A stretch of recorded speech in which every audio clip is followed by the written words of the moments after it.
Bonjour à tous, bonjour, c'est Duelanza Mombo, la servante du Seigneur. Alors, je suis comme d'habitude heureuse de me tenir là au devant de vous. Comme vous pouvez le voir, aujourd'hui, nous avons un thème et je pense que c'est un des thèmes les plus importants parce que désormais, beaucoup de personnes m'écrivent et ils me font des messages du genre ah, en fait, je veux que tu pries pour moi, des proches, je veux que tu pries pour moi, je suis toujours célibataire jusque-là, j'ai déjà la trentaine, j'ai déjà la quarantaine, je ne sais pas ce qui ne va pas, je ne sais pas pourquoi je suis toujours célibataire pendant que les autres se marient. Des questions du genre, ça vient tout le temps dans mon quotidien et je me suis dit qu'il fallait que je puisse chercher, je puisse prier, je puisse me connecter au Seigneur, je puisse savoir pour comment faire pour être une réponse. Je voulais être une réponse à ces personnes-là. Je voulais être quelqu'un qui puisse encourager quelqu'un. Alors ce matin, pendant que je faisais mes temps de méditation, j'ai voulu méditer sur ce thème. Je voulais chercher un peu plus pour être une réponse à quelqu'un, pour encourager quelqu'un, pour relever quelqu'un, pour lui dire que, hé, le célibat, c'est pas une maladie. Le célibat, c'est pas une malédiction. Le célibat, c'est pas un fardeau, c'est pas un joug. Le célibat, ce n'est pas cela. Souvent, lorsqu'on pense que le célibat, non, c'est un fardeau, c'est une maladie. Pourquoi je suis toujours célibataire? Mes autres sont mariés. Mais est-ce que toi et les autres, vous avez la même histoire? Je ne crois pas que vous avez la même histoire. Chacun a son histoire. Chacun a son histoire. Toi, tu as ton histoire. L'autre a son histoire. Alors que les autres se marient, s'aiment dans leur mariage. S'aiment dans leur mariage, ne sois pas aigri. Ne te dis pas quand mon tour, pourquoi mon tour tarde. Je crois que Dieu est sage. Alors je voudrais qu'on parle de ça aujourd'hui. Je voudrais vous dire déjà merci de vous abonner sur non seulement notre page Facebook, mais également sur notre chaîne YouTube. Parce que désormais, nous avons une chaîne YouTube.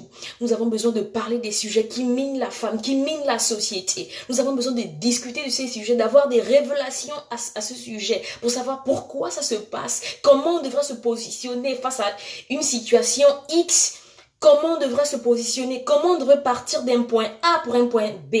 Alors, nous allons ensemble discuter de tous les sujets. Merci de nous glisser un message. Si vous voulez qu'on puisse aborder un thème bien précis, merci de nous glisser un message pour que nous puissions étudier, pour que nous puissions méditer, pour que nous puissions demander au Seigneur pour qu'il puisse nous donner ce qu'il faut afin qu'on puisse venir vous donner un rendu qui va vous outiller pour la suite. Alors, avant que de commencer, je voulais déjà dire que ce que je vais dire par la suite, c'est exclusivement pour ceux-là qui ont dit oui à Jésus. Parce que lorsque tu as dit oui à Jésus, il y a certains privilèges, certaines choses qui te sont légitimes. Alors, ce n'est pas juste pour tout le monde. Je voudrais que si tu n'as pas dit oui à Jésus, que tu fasses cette prière avec moi. J'ai envie de te dire que tout le monde a fait cette prière. Peut-être d'autres ont fait cette prière dans la rue. Il y avait un évangéliste qui passait et le Saint-Esprit a convaincu leur cœur de dire oui à Jésus en ce jour-là. Il y a d'autres qui ont dit oui à Jésus dans une église lorsqu'un pasteur faisait l'appel. Il y a d'autres qui ont dit oui à Jésus, comme moi, dans une chambre, lorsqu'un frère me parlait de la parole de Dieu, je me suis dit non, je sens l'envie de me convertir et le Saint-Esprit m'a mis à cœur de me convertir. Chacun a son temps, chacun a son temps. Souvent, j'ai mes parents qui me disent, je suis chrétienne pour les autres, je prie pour les gens, j'évangélise tout le monde, c'est-à-dire l'extérieur, pas chez moi, mais je prie pour eux. Je crois que si leur tour arrivera et que chacun a son tour, alors si aujourd'hui c'est ton tour, si tu crois que le Saint-Esprit te parle, le Saint-Esprit te convainc que c'est ton temps, si tu crois que Dieu, alors que je suis en train de parler, en train de cogner à la porte de ton cœur, en train de frapper, alors ouvre-lui la porte. Parce que tu ne sais pas de quoi est fait demain. Tu ne sais pas si tu arriveras demain. Tu ne sais pas ce qui se passera demain. Mais tu sais ce qui se passe aujourd'hui. Alors si aujourd'hui tu sais ce qui se passe, si aujourd'hui le Seigneur te parle, si aujourd'hui le Seigneur t'arrête, si le Seigneur te donne encore aujourd'hui une opportunité de lui dire oui, de lui donner la possession de tout ce que tu as, ton âme, ton esprit et ton corps, ne lui dis pas non. La Bible dit dans Romains 10, verset 9 que si tu crois, Si tu confesses de ta bouche et tu crois dans ton cœur le Seigneur Jésus, que le Seigneur Jésus, et que si tu crois dans ton cœur le Seigneur Jésus, et si tu le confesses de ta bouche, si tu crois qu'il a été ressuscité des morts, je paraphrase, si tu crois qu'il a été ressuscité des morts, tu seras sauvé. Alors pour être sauvé, tu n'as pas besoin de payer quelqu'un. Pour être sauvé, tu n'as pas besoin de payer Dieu. Tu n'as pas besoin de faire des actions qui sont bonnes. Aujourd'hui, tu fais non, tu as besoin de croire dans ton cœur que Jésus-Christ a été ressuscité des morts, que Dieu l'a ressuscité. Tu as besoin de confesser de ta bouche le Seigneur Jésus. Tu as besoin de le dire, de déclarer, de faire comment ça s'appelle, un décret, de dire. Tu as besoin d'ouvrir ta bouche et de parler. Lorsque tu fais cette prière, lorsque tu confesses de ta bouche, lorsque tu crois dans ton cœur que Dieu a ressuscité Jésus d'entre les morts, alors tu seras sauvé. Alors j'ai envie que tu sois sauvé pour qu'on continue. Alors je voudrais que tu fasses cette prière avec moi. Je voudrais que tu dis, Seigneur Jésus, merci. Merci pour la vie que tu m'as donnée. Merci parce que tu me pardonnes mes offenses. Et tu purifies mon être tout entier, mon corps, mon esprit, mon âme, du sang de Jésus. Je reçois Jésus-Christ comme mon sauveur et mon Seigneur personnel. Je confesse de ma bouche le Seigneur Jésus et je crois dans mon cœur qu'il a été ressuscité des morts. Merci d'écrire mon nom dans le livre de vie. C'est dans le nom de Jésus que j'ai prié. Amen. Alors je crois que parce que tu as dit cette prière, tu es sauvé. Parce que c'est pas moi qui le dis, mais c'est la parole de Dieu. C'est la Bible qui le dit. Pour être sauvé, c'est cela le processus. Alors tu vas remarquer que rien ne change en toi. Tu es peut-être toujours gros, toujours mince. Mais ton esprit a été régénéré. Quelque chose de nouveau est arrivé. La Bible dit que lorsqu'on dit oui à Jésus, lorsqu'on lui dit oui, lorsqu'on lui donne la seigneurie, lorsqu'on est conscient de sa seigneurie dans nos vies, quelque chose se passe. Alors désormais tu es une nouvelle création, désormais tu es une nouvelle créature. Les choses anciennes, hier tu faisais autre chose, hier tu disais ceci, tu disais cela. Aujourd'hui, parce que tu as accepté Jésus, quelque chose d'autre est en train d'arriver dans ta vie. Quelque chose d'autre est en train de se passer, quelque chose d'autre va se passer. C'est le commencement de quelque chose de nouveau, quelque chose de fantastique. Alors ton esprit a désormais aujourd'hui eu une nouvelle identité. C'est l'occasion de te dire félicitations pour ce que tu as dit, pour ce que tu as fait. La Bible dit qu'il y a de la joie dans le ciel lorsqu'une âme se convertit au Seigneur. Parce que je t'ai converti au Seigneur, il y a de la joie dans le ciel. Il y a de la joie dans le ciel. Je suis en joie également. Merci de nous glisser un message également. Merci de faire pour qu'on puisse te célébrer, pour qu'on puisse te féliciter, de faire partie de la famille des enfants de Dieu. Parce que tous nous ne sommes pas tous des enfants de Dieu. Non, nous ne sommes pas tous des enfants. Nous sommes toutes des créatures de Dieu. Mais pour être enfant de Dieu, quelque chose doit se passer. Pour être enfant de Dieu, pour être appelé enfant de Dieu, il faut avoir reçu la parole de Dieu. Il faut avoir reçu Jésus. La parole, c'est Christ. La parole, c'est Dieu lui-même. Alors, on va continuer dans notre thème. Le thème, c'est le célibat n'est pas une malédiction. Le célibat n'est pas une maladie. Le célibat n'est pas un fardeau. On va dire ceci, alors on va déjà dire merci beaucoup à Olivia qui nous suit, que Dieu te bénisse, que Dieu te remplisse à l'écoute de ce message, que quelque chose se passe dans ta vie à l'écoute de ce message.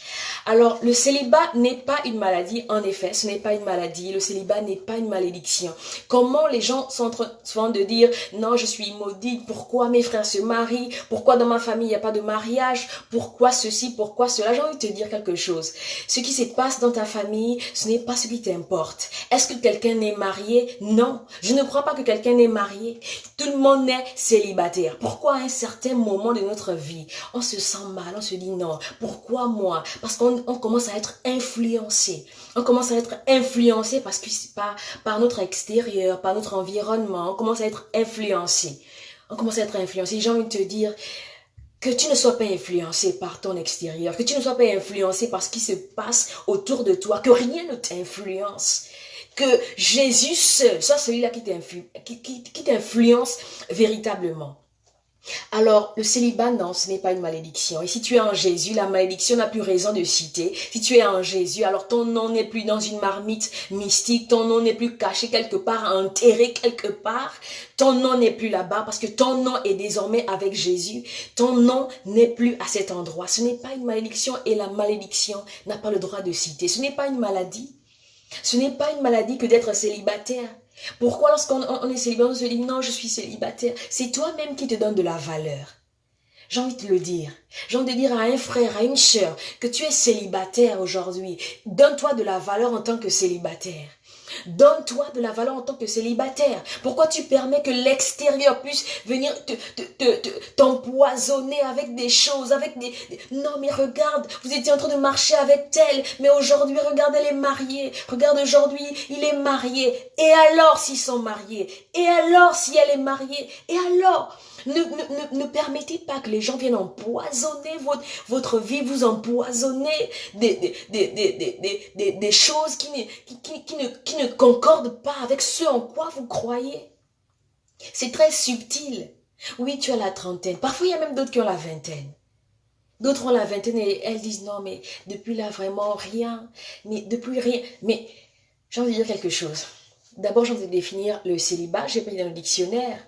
Le célibat, ce que ça veut dire. Alors, ce que j'ai pris dans le dictionnaire dit ceci. Le célibat, ici, c'est l'état d'une personne non mariée. L'état d'une personne non mariée. Alors, tu es non mariée, est-ce que tu es maudite? Tu es non mariée, est-ce que tu es malade? Est-ce que quelque chose ne tourne pas rond? Parce qu'on se dit, lorsqu'on est célibataire, non, quelque chose ne tourne pas rond. Pourquoi je suis célibataire jusqu'à maintenant? C'est ce que tu penses qui t'atteint. C'est nos pensées qui nous limitent. Non, rien ne tourne, il n'y a pas quelque chose qui tourne rond chez toi. Mais si tu permets que ce que les gens disent puisse t'affecter, alors quelque chose va commencer à tourner rond. Mais ne permets pas ça. Comment ça s'appelle? C'est ta responsabilité de faire en sorte que ce que les gens puissent dire ne t'affecte pas. Parce qu'il y aura toujours des gens pour parler, il y aura toujours des gens pour dire ceci, cela. Il y aura toujours des gens pour dire, elle est mince, elle est grosse, elle est mince, on dirait qu'elle est malade ou quoi. Pourquoi tout d'un coup elle a maigri comme ça? Peut-être tu es en train de faire un régime et tout ça. Non. On va te vilipender partout, mais celle-là, elle doit avoir une maladie, mais celle-là, elle doit avoir... Attention à celle-là, pourquoi elle a maigri comme ça? Tu es trop grosse, non, mais pourquoi elle grossit comme ça? C'est quoi le problème? Il y aura toujours des gens pour parler. Alors j'ai envie de dire ça à quelqu'un. Il y aura toujours des gens pour parler, pour dire quelque chose dans ta vie, pour dire quelque chose te concernant. Elle est comme ci, elle est comme ça. Mais c'est toi, c'est ta responsabilité de faire en sorte que ce que ces gens disent ne t'affecte pas. Alors tu dois mettre des garde-fous dans ton cœur. Tu dois mettre des garde-fous. Tu dois mettre des garde-fous dans ton cœur pour ne pas te laisser affecter par tout et n'importe quoi. Ne te laisse pas affecter par tout et n'importe quoi. Là, ici, j'ai défini ici le célibat, j'ai pris dans le dictionnaire comme je vous l'ai dit, c'est l'état d'une personne qui est non mariée.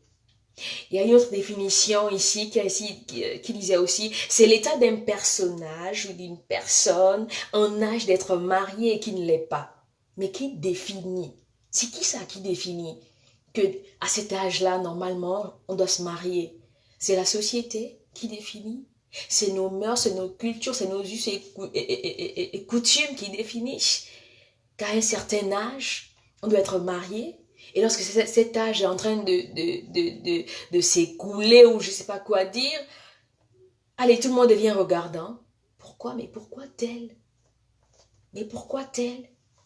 Et là, les parents recommencent à être regardants, comme lorsque nous étions petits, et commencent à se poser des questions. Mais pourquoi? Depuis là, je ne vois personne. Mais pourquoi je ne vois personne? J'ai envie de te dire quelque chose. Est-ce que tu fais partie du monde? Est-ce que toi, parce que souvent lorsqu'on a des informations, on se dit, ah mais vraiment c'est vrai. Lorsque quelqu'un te dit quelque chose et tu te sens à l'intérieur, tu te dis, non mais vraiment ce qu'il dit c'est vrai. Je suis déjà dans la trentaine, mais pourquoi ça ne marche pas? Pourquoi je ne fais qu'essayer, ça ne marche pas? Mais est-ce que c'est ce que Dieu veut que tu essayes? Est-ce que Dieu veut que tu essayes? Non. Ce n'est pas ce que Dieu t'a dit de faire, d'aller et d'essayer, de voir si ça va marcher. On n'essaie pas pour voir si ça va marcher. sur ce terrain de mariage, on n'essaie pas. La Bible nous dit dans 1 Corinthiens 7, que le mariage, que le célibat, autant pour moi, est un don. C'est un don. Alors si c'est un don, pourquoi certains disent non? Moi je ne veux pas ce don. Toi c'est pas le don là que tu veux. Toi tu ne veux pas le don de célibat. Même si c'est pas ça le sujet aujourd'hui. Tu veux pas le don de célibat, tu veux juste le don de guérison, tu veux juste guérir les malades, tu veux juste, comment ça s'appelle? Tu veux juste avoir le don de guérison, avoir le don de ressusciter les morts et tout ce qui va avec. Toi, les autres dons t'intéressent, mais le don de célibat ne t'intéresse pas. J'ai envie de te dire, assieds-toi un peu. Assieds-toi un peu. La Bible dit de toi. La Bible dit de toi, j'ai envie de t'informer. Peut-être que tu avais oublié avec tout ce qui se passe autour. J'ai envie de t'informer, de te rappeler que la Bible dit de toi que tu triomphes du monde. Que tu triomphes. Que tu triomphes. Tu domines sur le monde. Tu domines sur le monde. Pourquoi? Tu vas encore te laisser, tu te comporter comme quelqu'un qui est esclave du monde. La Bible dit de toi que toi, tu domines. Que tu as triomphé du monde. Parce que la Bible dit, je vais paraphraser, ce qui est né de Dieu triomphe du monde. Ce qui est né de Dieu. Est-ce que tu es né de Dieu? Si tu te rappelles à un certain moment, si tu te rappelles que tu es né de Dieu, alors tu triomphes du monde. Et qui fixe ses lois du mariage. Alors, et qui fixe ses coutumes, et qui fait ses coutumes, c'est le monde. Mais toi, tu n'es plus du monde. Toi, tu triomphes du monde. Tu as l'autorité. Tu as désormais la domination sur le monde. Alors, quand tu te comportes comme quelqu'un qui normalement, il est héritier, mais il se comporte comme un esclave. Il est normalement héritier, mais il se comporte comme un esclave. Est-ce que vous voyez comment les enfants se comportent dans les maisons? Vous pouvez sortir avec vos enfants et ils vont se comporter d'une certaine manière parce qu'ils savent qu'on n'est pas chez papa et maman, on se comporte. On se comporte, même les enfants. Mais lorsqu'ils sont chez eux, s'il y a quelque chose au frigidaire, on ouvre. S'il y a un jus, on se sert un jus librement. S'il y a un gâteau, on prend une part, on se prend une portion, on prend un jus, on s'assoit. Mais pourquoi nous, les chrétiens, se comportent comme des personnes qui n'ont pas l'information de qui elles sont véritablement? Alors toi, tu es né de Dieu, tu as triomphé du monde. Mais tu permets que toutes les choses que le monde, les règles que le monde a fixées t'affectent. Il y a un problème. Il y a un problème. Ne permets pas que ces choses puissent t'affecter. Ne permets pas que lorsque les parents commencent à se poser des questions, ou ton entourage, ne permets pas que ces choses puissent te stresser. Non, tu ne vas pas te rendre malade pour ça. Tu ne vas pas te faire une pression, une tension pour cela. Parce que tu es célibataire, parce que tout le monde n'est célibataire, personne n'est marié. Tout le monde est célibataire.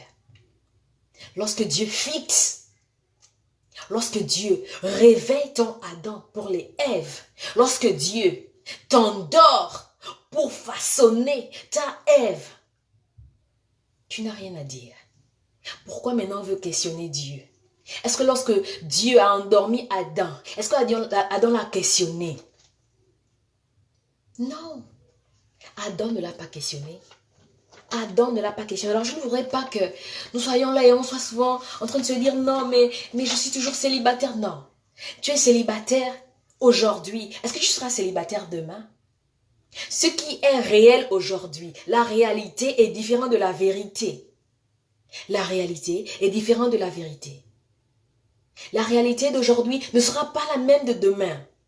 Tu es dans une période, une saison de ta vie aujourd'hui. Demain, tu ne seras pas dans la même saison. Demain, tu ne seras pas dans la même période. Demain, tu seras dans autre chose. Demain, tu rentreras dans une autre saison. Demain, Dieu suscitera autre chose. Alors calme-toi. Alors calme-toi. Lorsque tu es dans une saison de ta vie, calme-toi.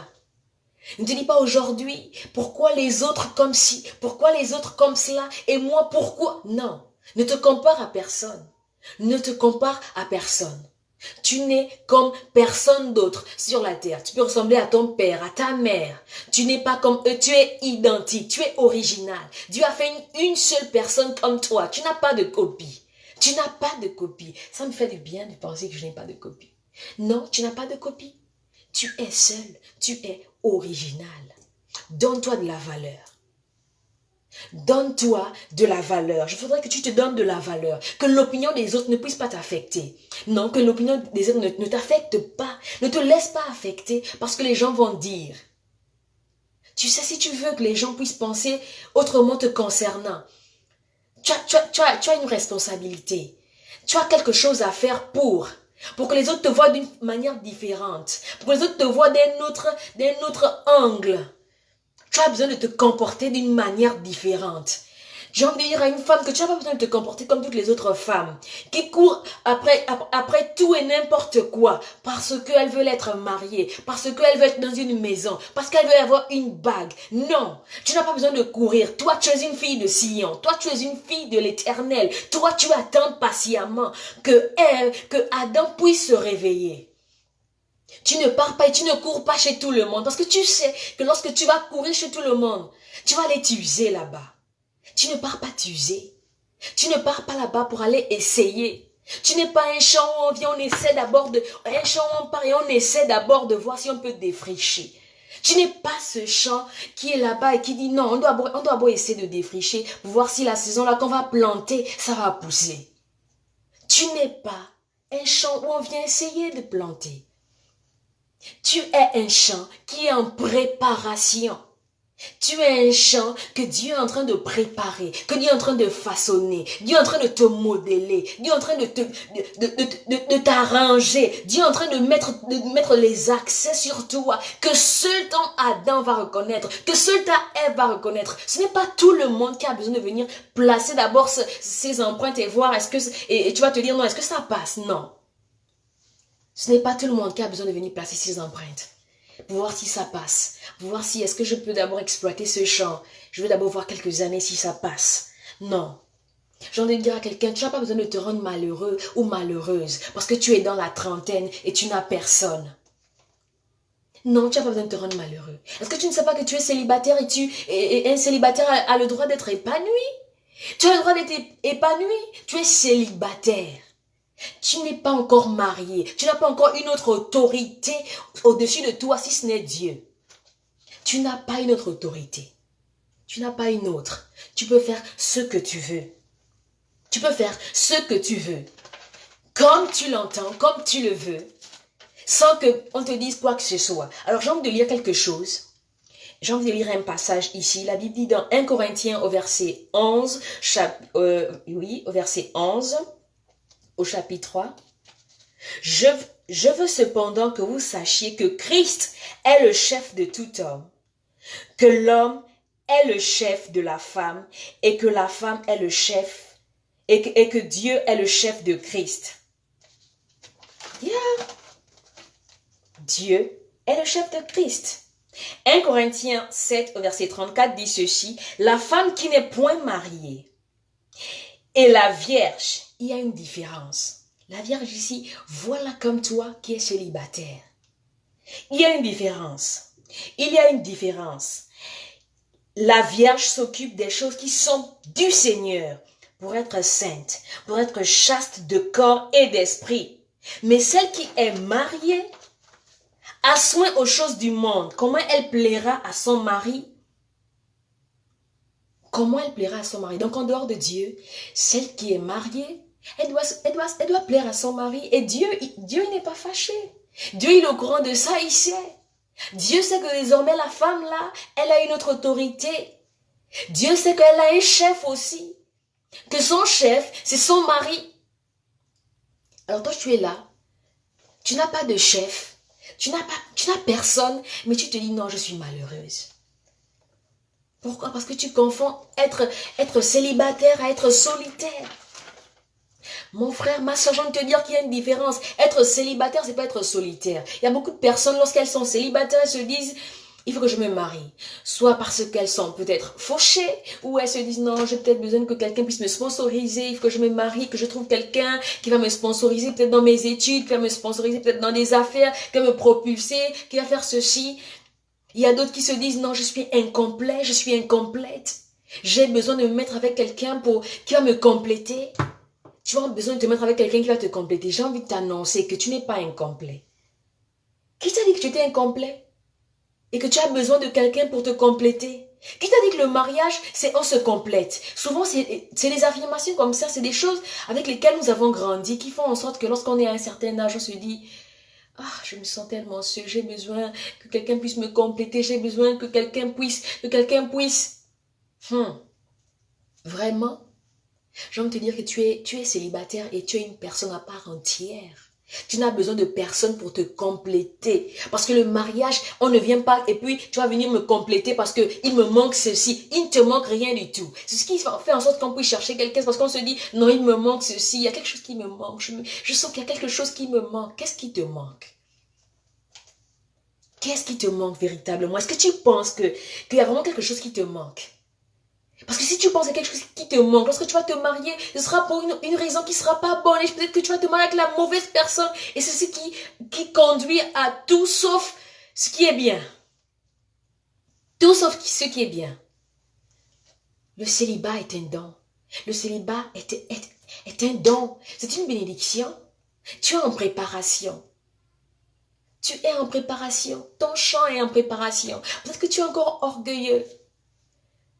Et Dieu est en train de casser ça en toi. Dieu est en train de casser ça en toi.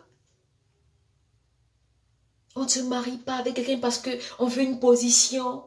On veut un certain... Non. On ne se marie pas pour cela.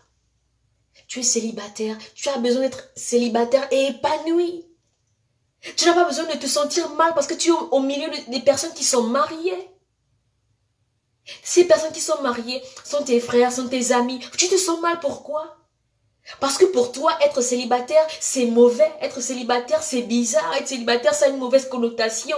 Non, c'est un peu bizarre en fait. Être célibataire, ce n'est pas bizarre, ce n'est pas mauvais, ce n'est pas un joug. Tu n'es sous rien, tu es né comme ça. Et c'est une saison de ta vie, c'est une époque de ta vie, c'est une réalité du moment. Mais ce n'est pas la vérité à ton sujet. Ne te dis pas, je suis dans une marmite. Mes parents m'ont fait ceci, ils ont pris mon placenta, ils ont enterré à tel endroit. Ne dis pas cela. Ils ont enterré le placenta de l'autre version de toi, de l'ancienne version de toi. Mais la nouvelle version de toi, comment tu penses qu'ils vont enterrer la nouvelle version de toi pendant que tu es la même plante avec Christ? Pendant que toi, tu es la même plante avec Christ, tu es une nouvelle création. Tu n'as rien à voir. L'ancien toi n'a rien à voir avec toi.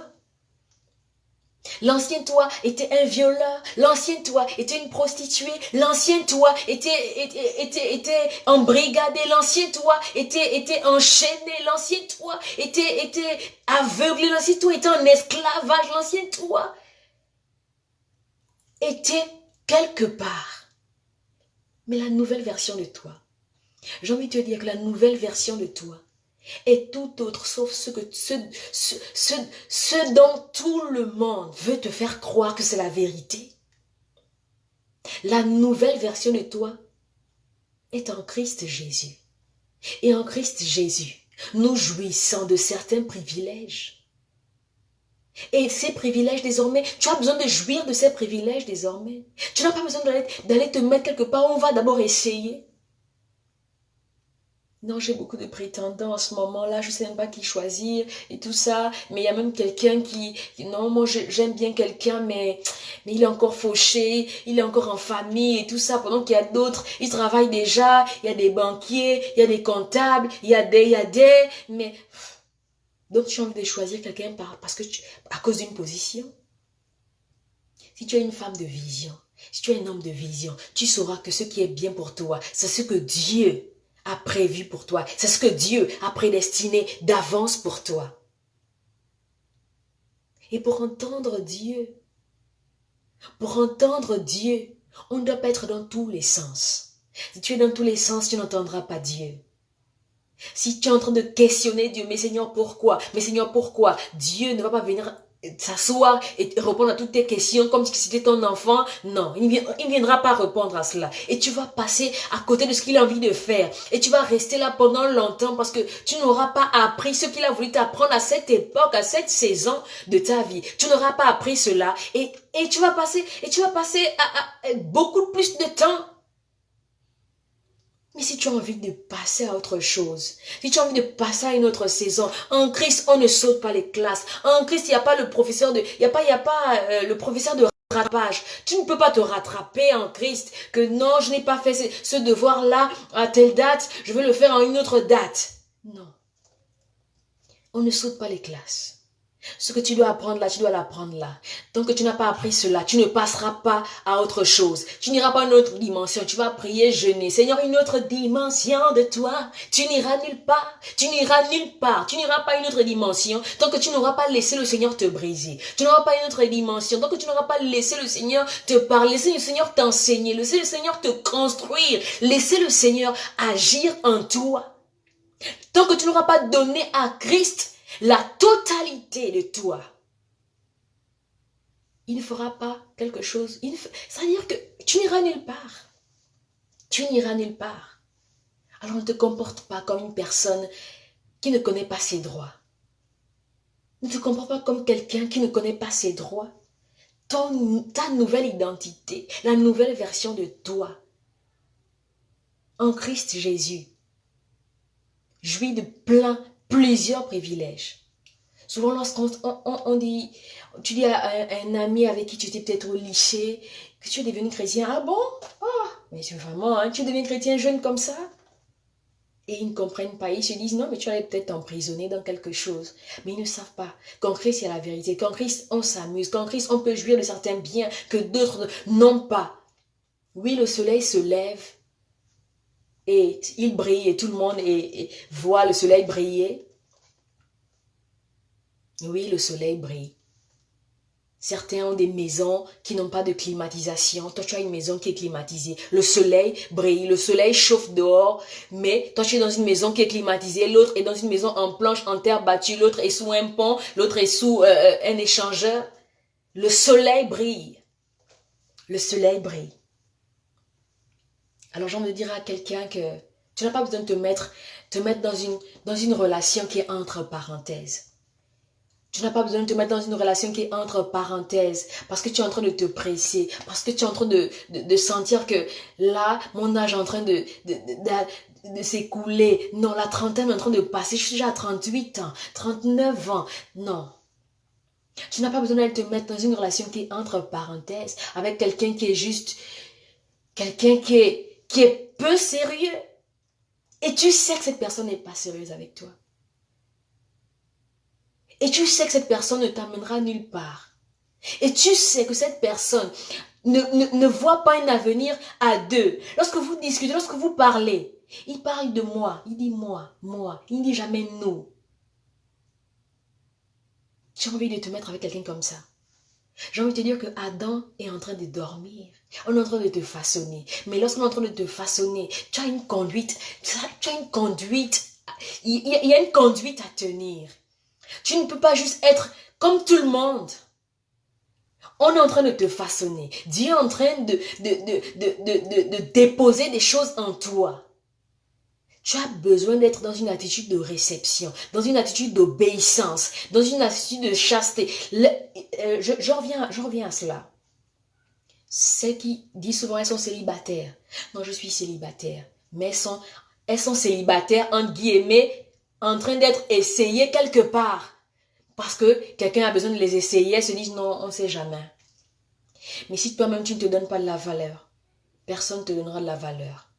Un homme n'épouse pas une femme qui ne se donne même pas elle-même de la valeur. Il va l'emmener où? La femme est la gloire de l'homme. Une femme qui ne se donne pas de la valeur, comment un homme va l'épouser? Tu es toujours en train de te mettre avec des gens parce que tu as envie d'essayer. Non, mais on était ensemble, tout allait bien, et tout d'un coup, il est parti. Et il s'est marié avec quelqu'un d'autre. Non, mais le gars, je ne savais pas qu'il était sérieux quand il m'avait demandé la main. Maintenant, il s'est marié avec quelqu'un d'autre. Ça me fait mal. Ça te fait mal parce qu'il s'est marié avec quelqu'un d'autre. Parce que tu pensais qu'il venait pour essayer. Tu pensais qu'il n'était pas sérieux. Tu pensais qu'il était encore en famille, il était encore chez les parents. Que même une dot, il n'allait pas pouvoir t'honorer avec. Non. J'ai envie de te dire, regarde avec les yeux de l'esprit.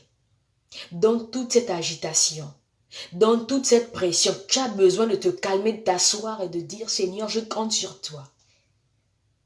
Tu n'as pas besoin d'un tuteur. Tu n'as pas besoin de quelqu'un pour venir financer quoi que ce soit. Parce que le Seigneur prend soin de toi. La Bible déclare que l'Éternel est mon berger. Le Seigneur est ton berger. Est-ce que tu as vu un berger qui s'assoit, il mange lui-même et il ne donne rien à ses brebis? Le berger conduit les brebis où elles doivent manger, où elles doivent boire. Le berger les conduit. Mais si tu es une brebis indépendante qui veut faire ce qu'elle veut, comment tu vas entendre le berger dire on va à droite, tu seras à gauche? Comment tu vas entendre le berger dire non, s'arrête là pour le repos? Tu vas continuer. Parce que tu n'entends pas le berger. J'ai envie de dire que tu n'es pas maudit, tu n'es pas maudite. J'ai envie de dire que tu n'es pas malade. Alors valorise-toi, sois épanoui. Sois épanoui, épanouis-toi totalement. Ne prends pas le célibat comme un état honteux. Non, je suis dans une... Non, ça fait un peu honte et tout ça. Ça ne fait pas honte. Tout le monde est né célibataire. Tout le monde est né célibataire. Ton jour arrive. J'ai envie de dire à quelqu'un que son jour arrive. Que Dieu n'est pas mauvais, Dieu n'est pas méchant. Non, Dieu n'est pas mauvais, il n'est pas méchant. Et s'il a pu faire briller le soleil sur quelqu'un, s'il a pu faire entrer quelqu'un dans une saison de sa vie, sois-en sûr que tu rentreras également dans cette saison un jour. Si tu questionnes Dieu, tu n'entendras pas de Dieu. Parce que Dieu ne viendra pas se justifier devant toi. Il ne te dira pas non Muriel, voici ceci, non voici cela. Il ne te dira pas cela. Dieu ne te dira pas cela. Alors j'ai envie que tu changes d'attitude. Que tu changes d'attitude. Tu peux prier, tu peux jeûner. Tu peux prier et jeûner en paix. Mais c'est celui qui est marié. C'est maintenant d'un commun accord qu'il doit jeûner ou prier. Parce qu'il y a quelque chose à faire, il y a un devoir accompli. Donc, c'est d'un commun accord. Mais toi, tu peux jeûner. Tu peux prier, tu peux dormir à l'église, tu peux assister à tous les programmes, tu peux aller à l'étranger, tu peux aller apprendre à l'étranger, tu peux décider de faire ce que tu veux. Qui cadre avec ce que Dieu a prévu pour toi, ce que tu veux, mais pas ceux-là. Ceux qui sont mariés ne le feront pas. Ceux qui sont mariés ne le feront pas.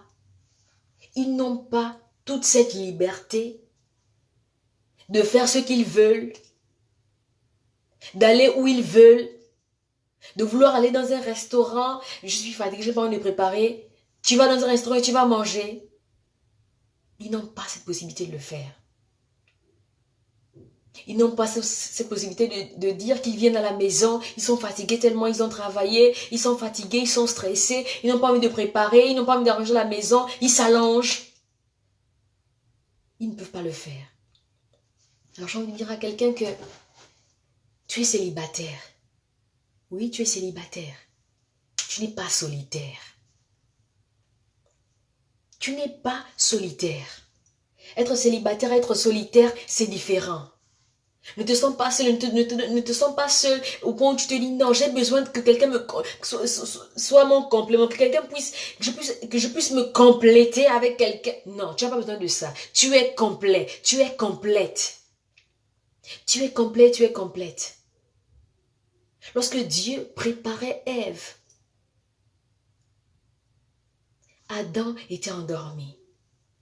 Je vais terminer avec cela. Adam était endormi lorsque Dieu préparait Ève. Alors si tu es une Ève, je veux que tu m'écrives ça, que tu es une Ève.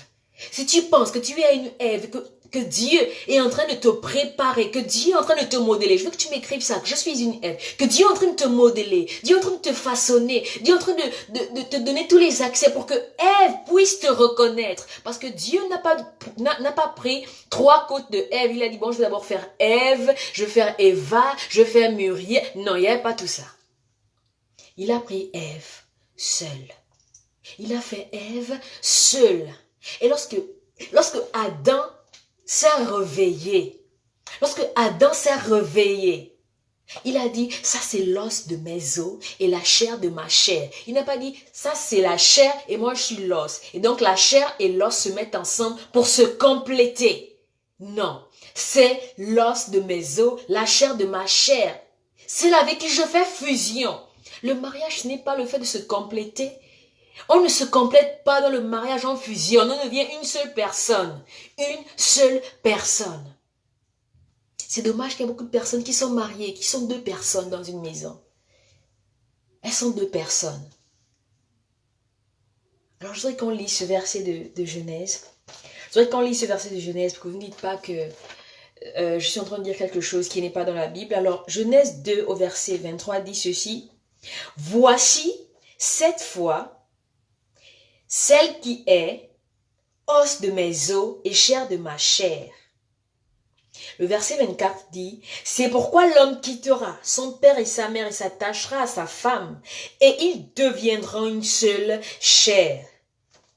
Ils deviendront une seule chair.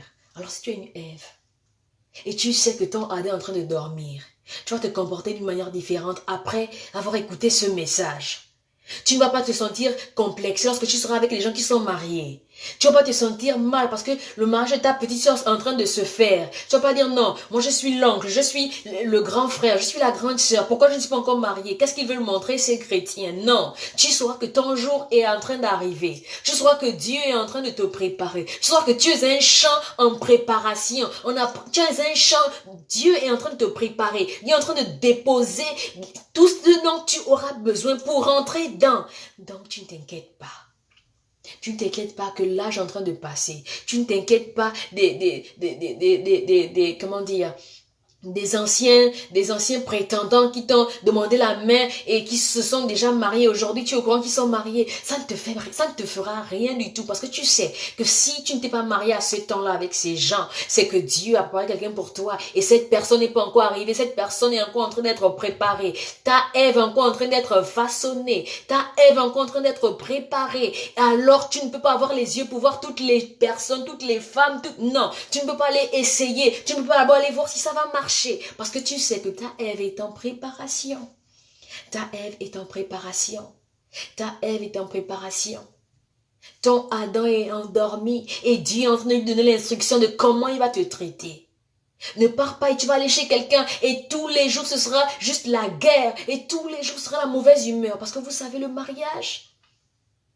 Si on disait à quelqu'un qui est marié qu'on lui donne une journée pour être célibataire, je vous assure, s'il y a les mariés qui m'entendent, s'il y a les mariés qui m'entendent, je voudrais qu'ils disent, qu'ils disent ce qu'ils vont faire. Si on leur donne juste une journée pour être célibataire, s'ils ne seront pas contents. Vous pensez que c'est facile d'être marié? Être marié, c'est comme, comment ça s'appelle, arroser une plante tous les jours, veiller à ce qu'il n'y ait pas d'errance, veiller à ce qu'il n'y ait pas d'épines, être là. Non!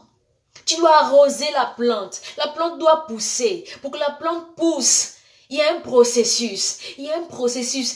Personne ne naît marié, donc personne ne connaît comment ça se passe. Lorsque tu te maries, c'est une grâce. Alors Dieu t'équipe. Dieu t'a outillé pendant ton temps de célibat. Dieu t'a outillé pendant ton temps de célibat. Dieu t'a aiguisé. Alors lorsque tu rentres à l'intérieur, tu as eu cette grâce-là, que Dieu puisse t'aiguiser, que Dieu puisse t'outiller. Alors au fur et à mesure, chaque jour, tu apprends de nouvelles choses. Chaque jour, tu apprends de nouvelles choses. Peut-être que tu n'as pas la patience. Peut-être que tu es colérique, peut-être que tu as le manque de pardon, peut-être que tu es rancunier lorsque tu vas rentrer dans le foyer. Qu'est-ce qui va se passer? Alors Dieu est en train de te transformer. Les gens sont instables et ils disent non, ma situation ne peut pas se stabiliser tant que je n'ai pas quelqu'un. Non, si tu penses que c'est quelqu'un qui va venir te stabiliser, tu ne seras jamais stable parce qu'il y a beaucoup de personnes qui sont dans des foyers qui ne sont pas stables. Il y a beaucoup de personnes qui sont dans des foyers et ils vivent comme des personnes qui sont célibataires, ils vivent comme des personnes qui sont solitaires. Donc, le célibat et la solitude, c'est deux mondes différents. Le célibat, c'est tu n'es pas marié. La solitude, c'est il te manque quelqu'un, tu as besoin d'être à côté de quelqu'un, tu as besoin de parler à quelqu'un. Il fut une étape de ma vie où j'avais tellement besoin d'amis, Je me disais toujours, mais pourquoi je n'ai pas d'amis? Pourquoi je n'ai pas quelqu'un avec qui parler? Et un jour, le Seigneur m'a enseigné, il m'a dit qu'il est mon ami. Il m'a dit qu'il est mon ami, que lorsque je me sens mal, je peux parler. Je peux lui parler. Il m'a dit que je suis là avec toi. Et je me suis dit, Seigneur, donc le Seigneur est là et moi, je l'ai toujours ignoré. Donc le Saint-Esprit est là et je peux parler, je peux rigoler, je peux dire, Seigneur, regarde ce qui s'est passé. Et il va me conseiller. Et ce sera meilleur que le conseil d'un ami qui va me parler peut-être par rapport à une de ses expériences. Peut-être qu'on n'est pas pareil. L'expérience de l'autre n'est pas ton expérience. Retiens ça, que l'expérience de l'autre n'est pas ton expérience. Dieu est en train de te préparer. Laisse Dieu te transformer. Laisse Dieu te façonner. Laisse Dieu te modeler. La Bible dit qu'il est le potier par excellence. Il est le potier. Alors lorsque le potier est en train de faire son œuvre, il est en train de modeler, il est en train de façonner comme il veut, C'est le potier qui est sage. Et il sait quand c'est fini. Et Dieu est sage. Et il sait quand tu vas passer de célibataire à marié. C'est Dieu qui est sage et il sait que à un moment de ta vie, tu vas rencontrer X, tu vas rencontrer celui qui l'aura préparé d'avance. Tu as eu peut-être des dérapages. Tu as eu tellement de dérapages. Est-ce que tu n'es pas fatigué d'essayer? Parce que tu as toujours eu des dérapages. Tu as eu des dérapages. Et tu as fait un enfant, et tu as fait 2 enfants, et tu as fait 3 enfants, et tu as fait 4 enfants. Tu veux continuer comme ça ou tu veux t'asseoir un moment et dire, Seigneur, prends le contrôle. Parfois à l'église, je dis souvent ça aux personnes qui sont intimes à moi, que lorsqu'on prie et on prie pour le mariage et tout ce qui va avec, et il y a des gens qui sont là et ils sont en train de pleurer, et il y a le piano qui est en train de passer, en train de jouer le piano, la guitare, et il y a une chanson d'adoration qui passe, Seigneur, une nouvelle dimension, Seigneur, je veux... Et tu vois les gens sont en train de pleurer. Si les gens pleurent, on se dit... Peut-être que le Saint-Esprit est en train de les toucher. Peut-être que le Saint-Esprit... Non. Ces gens ne pleurent pas le Saint-Esprit qui les touche. Ces gens ne pleurent pas parce que... Non, ils sont en train de pleurer. Pourquoi je suis d'abord allée avec Matthieu, Seigneur? Seigneur, pourquoi? Seigneur, maintenant, regarde les enfants qui sont à ma charge. Seigneur, pourquoi? J'ai d'abord essayé Zorobabel. Ils sont en train de pleurer pour leurs expériences et le piano est en train de passer. Et tu entends comment la personne est en train de pleurer. Il se dit, non, je ne peux plus, Et je te dis non. Le Seigneur est en train de les enseigner. Le Seigneur ne les enseigne pas. Là, en ce moment-là, le Seigneur ne peut pas les enseigner parce qu'ils sont dans une autre dimension, justement. Dans une dimension où ils sont en train de se culpabiliser. Ils sont en train de dire pourquoi ça s'est passé comme ça autrefois. Mais j'ai envie de te dire, toi qui te culpabilises, ce qui est passé est dépassé. J'ai envie de te dire à toi qui te culpabilise que la Bible dit à ton sujet qu'il n'y a plus de condamnation pour ceux qui sont en Jésus. Alors pourquoi tu te culpabilises? La culpabilité n'est pas de Dieu. C'est l'accusateur qui va te rappeler, tu as fait ça, tu as fait ci, tu as refusé Marc la dernière fois il t'a demandé la main, tu as vu Marc qui s'est marié, tu as vu la fait un mariage en grande pompe, pourquoi tu as refusé tel, pourquoi tu as fait ceci? Et tu vas rester là en train de penser vraiment, donc le monsieur était sérieux, Seigneur, pourquoi j'ai refusé? Et tu vas pleurer, non, tu vas pleurer, tu vas te lamenter, tu n'entendras pas la nouvelle information que Dieu a pour toi.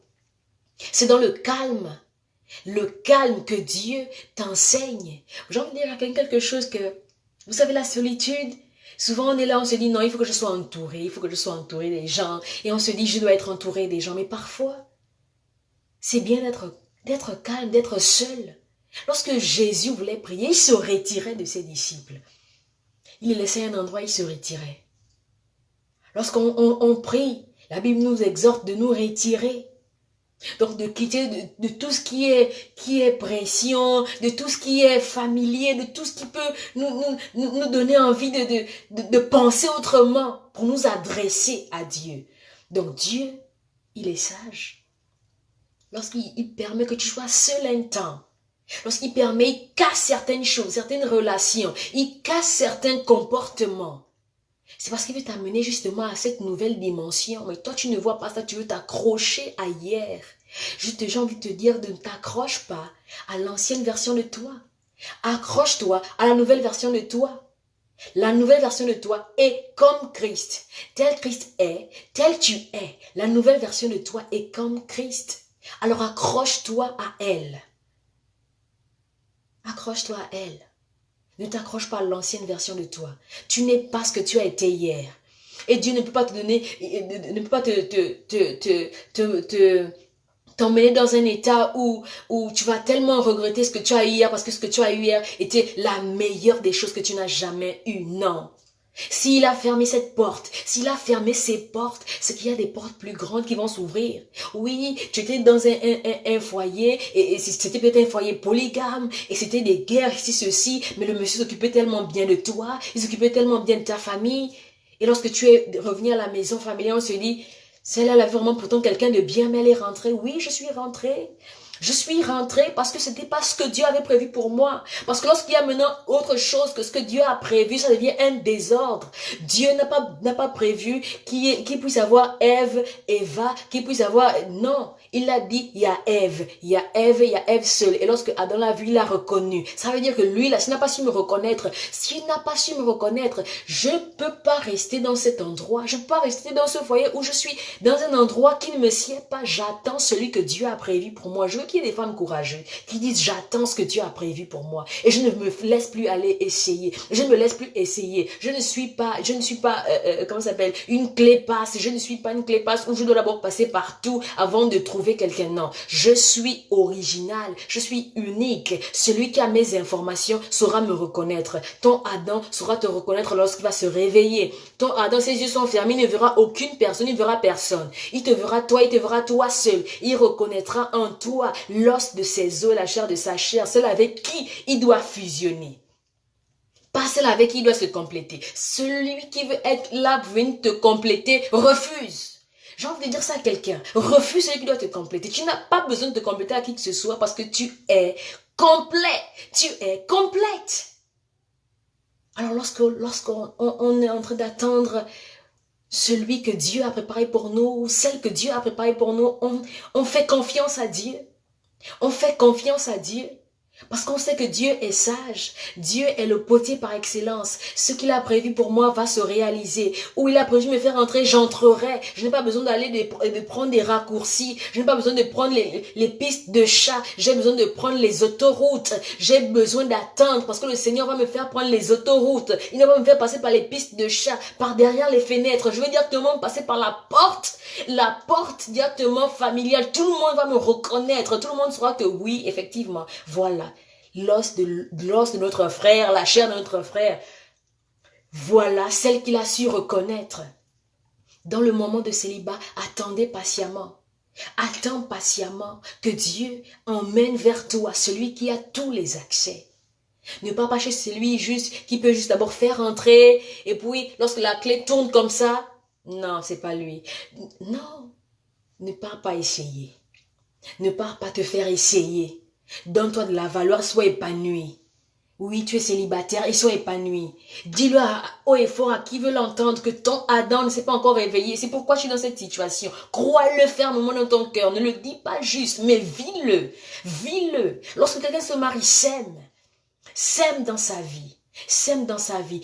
Tu n'iras compléter personne parce que tu es unique, tu es original. Tu n'iras compléter personne. Alors je voulais dire ça à quelqu'un. Je voudrais que quelqu'un soit fier de son état, de sa situation. Quelqu'un soit fier de dire que oui, je suis dans cet état aujourd'hui, mais je sais que la réalité du moment, la réalité d'aujourd'hui n'est pas ma vérité. Ma vérité, c'est ce que Christ dit à mon sujet. Christ dit à mon sujet et il me connaît. Il me connaît. C'est lui qui m'a emmené à l'existence. Il m'a emmené pour un but. Tant que je n'ai pas encore accompli ce but, ma vie n'est pas finie. J'ai envie qu'il y ait des femmes courageuses, des hommes courageux qui le disent. Oui, ta femme est partie. Elle est partie. Tu ne vas pas rester à pleurer. Elle était ta petite amie, mais aussi longtemps qu'elle va rester petite amie, elle ne veut pas grandir. Elle n'a pas compris que celle-là, elle est restée petite amie. Laisse sa petite amie partir. Laisse ce petit ami partir. Laisse le mari qui est en train de dire, non, ma femme, je suis en procédure de divorce et je vais d'abord essayer un peu avec toi de voir comment ça se passer. Arrête d'être quelqu'un qui va seulement être là, se contenter d'être un oreiller pour quelqu'un qui veut juste poser sa tête. J'ai envie de poser ma tête. J'ai besoin du repos. Vraiment, chez ma femme là-bas, vraiment, c'est la pression. Chez ta femme, c'est la pression. Tu as quoi pour divorcer? Il ne va jamais divorcer. J'ai envie de t'annoncer ça. Il ne divorcera jamais. Donc, au lieu d'attendre qu'il divorce, pars de là, sors de cet état, sors de cela. Si tu es dans ça, comment Dieu va te localiser? Comment Dieu saura que toi tu es prête? J'en dis quelque chose à quelqu'un et je discutais de cela il y a quelques jours avec quelqu'un et il me disait, mais lorsque le Saint-Esprit est venu, les anges sont venus parler à Marie. Lorsqu'ils sont venus parler à Marie, est-ce que vous pensez que à cette époque, Marie était la seule femme qui était vierge à cette époque? Elle n'était pas la seule femme qui était vierge, mais elle a été celle-là qui a été jugée digne de porter le Messie. Alors pourquoi toi, tu vas penser que c'est d'abord en allant essayer dans un foyer polygame, c'est d'abord en étant, comment ça s'appelle, une passe-passe, un thé d'oreiller pour quelqu'un, que finalement il va te mettre à la maison. Non. Tu as été un thé d'oreiller comme ça, et après, vraiment il va vraiment te valoriser. C'est pourquoi ces femmes ont souvent peur, même lorsqu'elles sont dans des foyers maintenant, parce qu'elles savent qu'à un moment donné de ma vie, j'étais comme ça. Donc ça veut dire que si maintenant ils ne montrent plus l'argent, car l'argent, si maintenant il y a des fuites d'argent, si maintenant ils rentrent en retard, si maintenant ils découchent parce qu'il y a quelqu'un d'autre. Donne-toi de la valeur pendant que tu es célibataire. Donne-toi de la valeur pendant que tu es célibataire. Donne-toi de la valeur. N'agis pas comme toutes les autres femmes. N'agis pas comme toutes les autres femmes parce que tu as quelque chose de particulier. Tu es unique. Tu es unique. Toi, tu as Jésus. Toi, tu as l'information que Jésus est là. Jésus est là, il prend soin de toi. Jésus est là, il ne te laissera pas seul. Jésus est là et il a prévu d'avance des choses formidables te concernant. Toi, tu as l'information. Alors ne te comporte pas comme les autres femmes qui n'ont pas l'information, qui se comportent juste comme tout le commun des mortels. La Bible dit que vous êtes des dieux, cependant vous mourrez comme des simples hommes. Si tu es un Dieu, si tu es un Christ, si tu as Christ en toi, tu as une façon différente de te comporter. Tu te comportes avec courage, avec audace. Tu parles avec courage, avec audace. Oui, tu te retrouves en face de ces personnes qui sont mariées. Tu parles avec audace, avec courage. Tu parles comme quelqu'un qui est épanoui. Comme quelqu'un qui est épanoui et qui est véritablement épanoui. Pas devant les gens, tu es en train de rire et tout ça. Et lorsque tu parles dans ta chambre, tu pleures. Seigneur, je dors seul. Seigneur, je dors seul. Seigneur, intervient. Il n'interviendra pas. Tu ne comprendras pas pourquoi tu es encore en train de dormir seul. Tu ne comprendras pas pourquoi, à ce moment de ta vie, à cette époque de ta vie, tu n'es pas encore allé à une autre étape. Tu ne comprendras pas cela parce que tu seras en train de questionner Dieu. Laisse Dieu te parler. Entends sa voix. Entends sa voix. Le célibat, ce n'est pas une maladie. Le célibat, ce n'est pas un joug, ce n'est pas un fardeau. Non, je suis toujours célibataire, je suis toujours célibataire. Oui, tu es toujours célibataire, c'est pour un temps. C'est une réalité d'aujourd'hui qui ne sera pas forcément la réalité de demain. C'est une saison de ta vie aujourd'hui qui ne sera pas forcément la saison de demain. Demain, tu seras peut-être dans une autre saison. Tu ne connais pas. Alors attends patiemment celui que Dieu a réservé pour toi. C'est ce que j'avais comme message. J'ai envie de dire à quelqu'un que tu n'as pas une maladie incurable. Tu n'as pas un cancer. Tu n'es pas en stade terminal. Pour dire non, là maintenant, le médecin vient te dire, c'est le stade final, là on ne peut plus rien faire. On a déjà fait plein de chimiothérapie, ça n'a pas marché. Donc rentrez à la maison, vous attendez juste le jour. Non, ce n'est pas cela. Ce n'est pas que on a écrit ton nom, on a plié, on a mis ça dans une marmite et quelqu'un s'est assis dessus, il a mis ses fesses dessus et tu es toujours dans cette situation à cause de ça. Non. C'est que le temps de Dieu pour ta vie n'est pas encore arrivé d'entrer dans cette saison. C'est que ton Adam est encore endormi et Dieu est encore en train de lui donner les informations nécessaires pour que tu sois à l'aise. Dieu ne veut pas que tu sois dans un foyer où tu es malheureuse. Dans un foyer où tu es comme... tu n'es pas spécial, tu es juste là. Non. Dieu va donner les informations à Adam. Ma fille, tu dois la traiter comme ça. Tu dois la traiter comme ci. Tu dois la traiter comme ça. C'est une reine. Ce n'est pas n'importe qui. C'est une reine. Tu dois la traiter comme ci. Tu dois la mettre tu dois la mettre en haut. Dieu est en train de façonner ton Adam. Ta Ève est en train d'être modelée. On a déjà pris ta côte. Alors, ferme tes yeux, tu attends, tu dis Seigneur, j'attends parce que je sais que ce que tu as pour moi, c'est ce qui est parfait, c'est ce qui est bon pour moi. Alors je voulais partager cela à quelqu'un. Tu es célibataire, tu n'es pas malheureux. Ne sois pas malheureux, enlève-toi, sors de là. Ne te rends pas malheureux pour rien. Tu ne sois pas stressé. Tu ne vas pas faire un AVC parce que tu es célibataire. Parce que si on dit à ceux qui sont mariés, un jour, couvre-feu, on dit à un homme, allez, un homme marié, une journée pour être célibataire. Vous allez voir les hommes mariés qui vont courir pour être célibataires seulement parce qu'ils ont envie de relaxer, parce qu'ils se disent non. Là maintenant je suis mariée, j'ai une responsabilité envers. Mon attitude doit changer. Je dois arroser une plante. Ça me demande de l'énergie, du temps. Ça me demande d'investir. Ça me demande. Toi tu es célibataire. Qu'est-ce qui te... Tu n'as rien. Tout c'est pour toi, mais maintenant lorsque vous êtes marié, la femme, tu dois t'occuper de ton mari. Tu dois arroser ta plante à ton niveau chaque jour. Chaque jour, on apprend dans le mariage. On ne rentre pas marié et puis on dit déjà, bon, je connais déjà tout. Non, il n'y a pas de gens qui sont diplômés, que eux, ils sont diplômés en mariage. Chaque jour, on apprend. Chaque jour, on se laisse transformer par le Saint-Esprit. Chaque jour, on apprend de nouvelles choses. Alors, tu vas rentrer dans une saison formidable de ta vie. Parce que tu auras laissé Dieu te transformer, te façonner à sa guise. Parce que tu auras laissé Dieu faire de ta vie ce qu'il veut. Tu ne vas pas juste rentrer dans quelque chose et dire non, c'était ce que Dieu avait prévu pour moi normalement. Tu rentres et c'est toi la 6e femme. Non. Tu vas rentrer, tu seras la première femme et tu seras l'unique. Tu vas rentrer, tu seras heureuse parce que ton mari va s'occuper de toi comme une reine, comme une princesse. Tu seras heureuse. Tu seras heureuse. Tu n'es pas maudit, tu n'es pas maudite. Tu es béni et Dieu a pour toi des projets de paix et non de malheur. Alors aujourd'hui, ça se passe dans la vie de tes amis, de tes collègues, de tes parents. Sois heureux. Ton âge n'est pas en train de passer. Parce que ce que Dieu a décidé de faire dans ta vie, ça viendra au temps convenable, au temps qu'il aura fixé. Pas au temps que tu auras fixé ou que le monde aura fixé. Souviens-toi que tu es né de Dieu et donc tu triomphes du monde. Alors merci de partager cette vidéo. Je ne dis pas comme tout le monde que si tu partages cette vidéo, tu seras béni. Non. Le jour où je dirai ça, vraiment, ce sera, je ne sais pas. Parce que je ne crois pas en ça. Je crois que lorsqu'on dit quelque chose à quelqu'un, il faut lui dire pourquoi il doit le faire. Alors tu es tombé sur ce message parce que j'aurais partagé, quelqu'un d'autre aurait partagé et ça t'a fait du bien. Et si tu penses que ça t'a fait du bien, que ce message également peut faire du bien à quelqu'un d'autre, alors tu le partages à ta sphère, tu le partages à tes contacts, aux personnes que tu estimes que ces personnes ont besoin de cela. Même les personnes que tu ne connais pas. Même des personnes qui ne t'ont pas dit leurs soucis, même des personnes pour qui tu ne connais rien du tout. Juste partage, ça ne te coûte rien, pas de l'argent, ça ne te coûte rien du tout. Tu partages et tu seras béni. Pourquoi? Parce que c'est ce que les gens n'expliquent pas.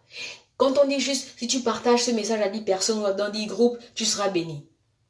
Si tu ne partages pas, tu seras maudit. Je ne sais pas si certains disent ça, excusez-moi, je ne sais pas si certains disent ça. Mais pourquoi? Pourquoi cela? Pourquoi on dit tu seras béni? Parce que celui qui arrose quelqu'un sera lui-même arrosé. Donc si tu as ce principe, si tu le connais, tu sais que si c'est en bénissant quelqu'un, c'est en étant une bénédiction pour une personne, que toi également, Dieu ne va pas te laisser à l'écart. Dieu va s'occuper de ton cas. Dieu va te bénir. Mais si tu fais quelque chose parce que tu as envie de faire plaisir aux hommes, tu auras ta récompense. Mais si tu fais quelque chose parce que tu as envie de faire plaisir, tu as envie d'être agréable à Dieu, Dieu saura te récompenser. Alors merci de partager ce message à vos sphères. de partager ce message à vos entourages, vos entourages immédiats, de partager à vos contacts. Et quelque chose va se passer. Je voudrais qu'ensemble on puisse aller à une nouvelle dimension de notre vie. Qu'ensemble on puisse passer de la révélation à la pratique d'un message. Oui, tu as écouté un message, ça t'a parlé. Tu ne finis pas d'écouter et tu sors comme ça. Et tu dis non, maintenant ça m'a parlé. Maintenant que tu te trouves dans le problème, dans la situation, tu te trouves dans l'épreuve, tu fais autrement. Que tu vives ce que tu reçois, que tu vives ce que Dieu dépose en toi. Et maintenant, lorsque tu feras ça, tu auras des résultats. Alors que Dieu te bénisse, que Dieu te rencontre. Merci d'avoir pris part à ces temps. Je vous annonce que désormais, nous aurons des sessions de sans tabou. Nous parlerons des choses que la société et même certains pasteurs n'aiment pas souvent parler. Mais nous parlerons de cela pour être outillés. Pour que lorsque nous tombons dans ce genre de situation, nous sachions quoi faire, comment nous comporter. Alors que Dieu te bénisse. Merci encore d'avoir écouté ce message. C'était Noéla Nzaoumombo, la servante du Seigneur, la fondatrice de la plateforme Impact World, Isha.